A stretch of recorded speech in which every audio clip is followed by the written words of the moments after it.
আমরা দেখছি মাছের ডিমের পকোড়া কি করে বানাতে হয়। তো মাছের ডিমটা ভালো করে ধুয়ে নেওয়া হয়েছে, তারপরে এখানে ছোট ছোট কাশ্মীরি লঙ্কা আর রসুন কুচু কুচু দেওয়া আছে। নুন স্বাদ অনুসার নুন দিয়ে দেবেন। হলুদ, এখন হলুদ।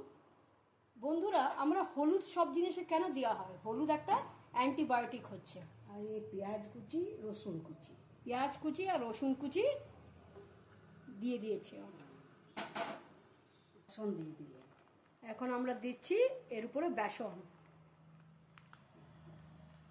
কুচি কুচি করে তারপরে গ্রিন লঙ্কা দিয়ে দেওয়া হচ্ছে।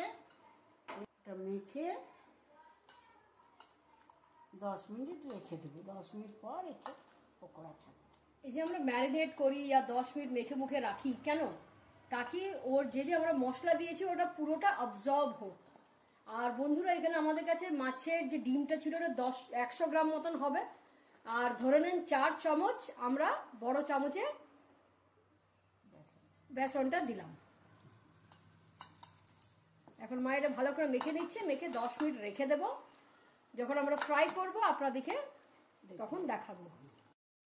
মাছের বড়া এখন আমরা ছাকছি, যেটা 10 মিনিট ম্যারিনেট করা হয়েছিল। তেল আমরা সর্ষের তেল নিয়েছি। ধিমি আঁচে ছাকা হবে তাকি ভিতর তক্ক এটা ভাজা হোক ভালো করে। পাল্টিয়ে দিচ্ছি তাকে দুদিক থেকে এটা ভালো করে রেডি হোক। লাল হয়ে গেছে।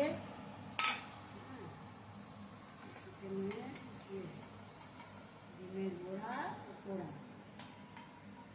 মাছের ডিমের পকোড়া, বাহ, লাল লাল, দারুণ দেখতে। তো বন্ধুরা, আমাদের ইয়ামি ডিলিশিয়াস মাছের ডিমের বড়া রেডি। Ten ten. তো মা এখন ভেঙে দেখাবে। দেখো তো মা কেমন হয়েছে ভিতরটা। দেখুন, ওয়াও, ইয়ামি ইয়ামি,